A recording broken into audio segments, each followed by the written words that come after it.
Now we discuss Indian capital market. The long-term financial market of an economy is known as the capital market. This market makes it possible to raise long-term money, and that is the food if a period of minimum 365 days and above. And it creates season of productive asset is not possible without a strong capital as market. The market gained more importance once most of the economies in the world started industrializing across the world. Banks emerged as the first and the foremost segment of the capital market. In coming times, many other segments got added to it. That is the insurance industry, mutual funds, and finally, the most attractive and vibrant, the security stock market. Organized development of capital market together with putting in place the right regulatory framework for it. It has always been a tough task for the economy. It is believed today for that the strong growth is prospects in economic presence of a strong and vibrant capital market is essential. Though the capital market of India is far stronger and better today in comparison to the periods just after independence. The process of emergence has not been easy and smooth. Once India opted industry as its prime moving force, the first challenge was to raise long-term funds for industrial establishment and their expansion, as banks in India were weak, small, and geographically unevenly distributed. They were not in a position to play the pivotal role they played in case of the industrializing Western economies. This is why the government decided to set a financial institution which could play the role of bank. Till banks till banks gain strength and presence and carry on the responsibility and financing financing. Okay, now we discuss. So after independence, India went for intensive industrialization to achieve rapid growth of and development. To this end, the main responsibility was given main responsibility was given to the public sector undertakings. Okay, for industrialization, we require capital, technology, and labor, all being typically different to manage in the case of India. For capital requirement, the government decided to depend upon internal and external sources, and the government decided to set up financial institution. Though India was having banks, but due to low savings rate and low deposits with them, the upcoming industries could not be financed through them. Okay, the main borrowers for industrial development were the PSU. Okay, to support the capital requirement of the projects of the public sector industry, the government come up with different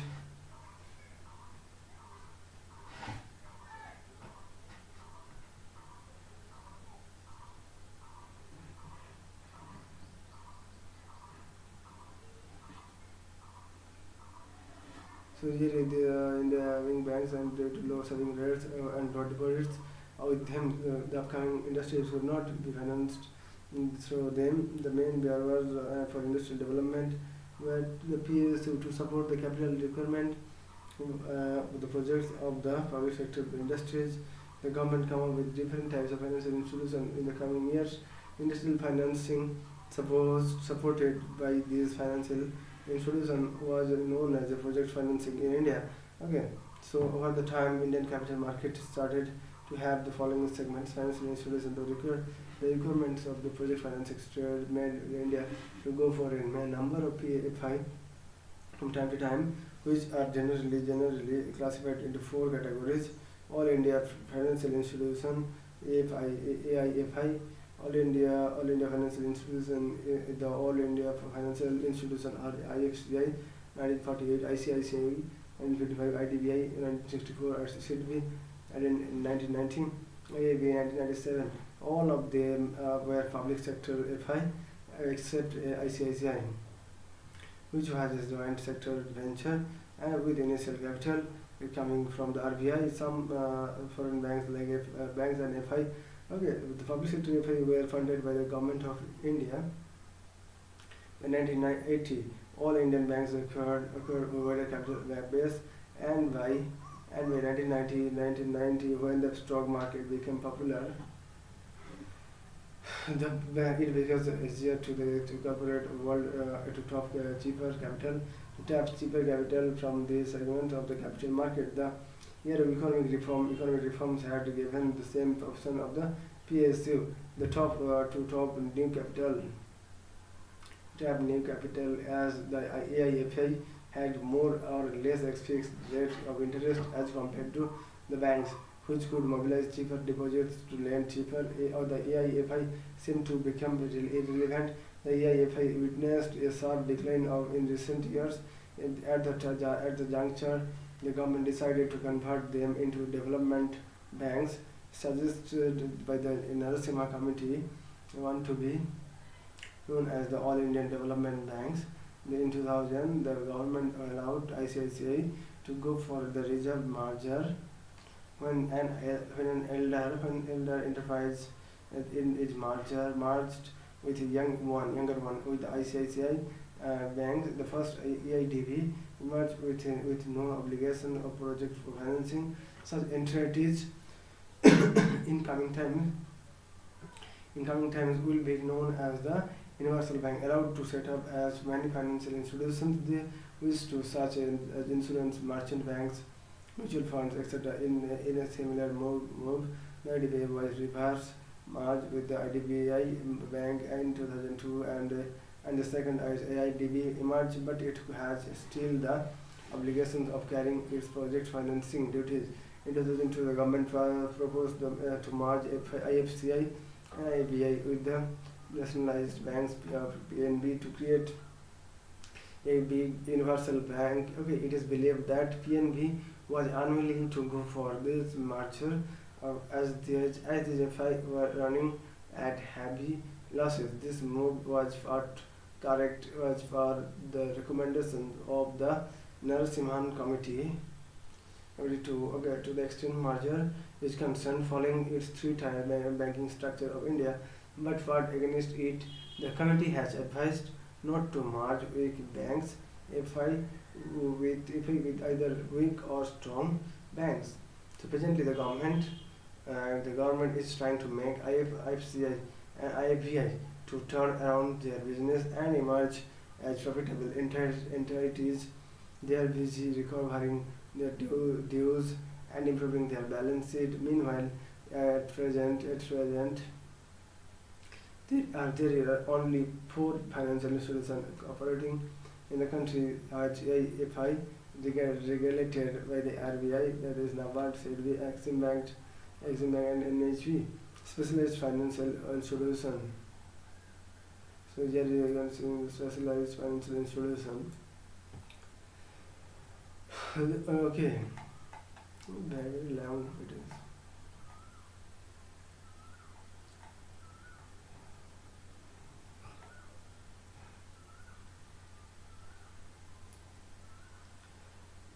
So 2 new FI were set up. Central government in late 1990 with the financial risk and innovation in the area of industrial expansion.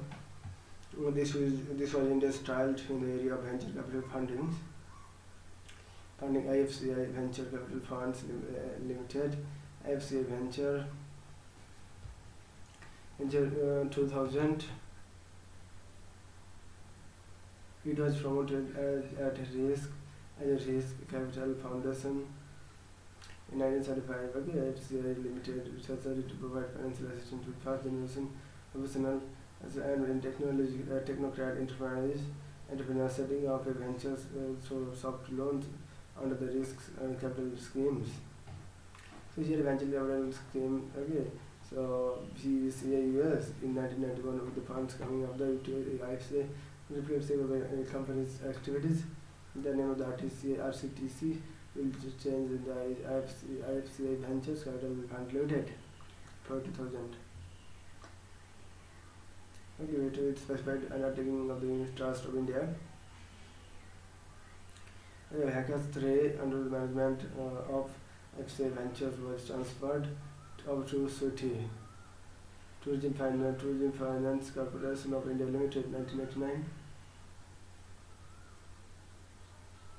The National Committee on Tourism Okay, Yunus Committee, set up under the aegis of the Planning Commission, decided in 1998 to promote a separate all India financial institution for providing financial assistance within related activities. Okay, projects in accordance with the above decision in the FCI Limited, along with the other all India financial investment institution are and some nationalized banks promoted public limited company under the name of the Tourism Finance Corporation and of Limited, India Limited. To function as a specialized all-India development financial institution to cater to the financial needs of the tourism industry. Okay, TFCI was incorporated as a public limited company in 1989 and became operational with the effect of from 1999. TFCI, who was notified with the public financial institution in January 1990. Okay, its promoter is the IFCI, holds major share 41.6%. Okay, so investment institution, it is important. Three investment institutions come under public sector like FI, like LIC 1956, UTI 1964, and GIC. A state level finance institution you can see.